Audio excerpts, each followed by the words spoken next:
காசே இல்லாத வீடு கட்டுறது எப்படின்னு சொல்லித்தரேன். ஆனா நான் தான் சொல்லி கொடுத்துன்னு யாரையும் சொல்ல கூடாது. எப்படி செய்தாலும் யாரையும் மாட்டிக்க கூடாது. முதல்ல யார் விட்டானா செங்கல் இறக்கிதா பார்த்து யாருக்கும் தெரியாத செங்கல் எடுத்துக்குங்க. ஓகேங்களா? செங்கல் இறக்கிறாங்கன்னா அது பக்கத்துல மண்ணு ஜெல்லி இறக்கி வச்சிருப்பாங்க. அதையும் யாருக்கும் தெரியாது, எடுத்துக்குங்க.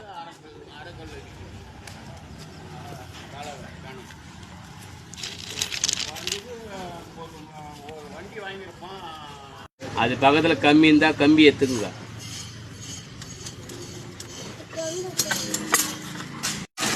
வெளி மாநிலத்திலிருந்து வந்து ஆளுங்களை கூப்பிட்டு வேலை வாங்கிடுங்க. அடுத்த வாரம் தரேன், அடுத்த மாசம் தரேன்னு சொல்லிட்டு வீடு கட்டி எல்லா வேலையும் முடிஞ்ச உடனே துட்டு தராது ஏமாச்சிருங்க. ஏதோ என்னால முடிஞ்ச அளவுக்கு துட்டு இல்லாத வீடு கட்டுறது எப்படின்னு சொல்லி கொடுத்துட்டேன். ஆனா நான் தான் சொன்னேன்னு யாரையும் நீங்க சொல்லக்கூடாது.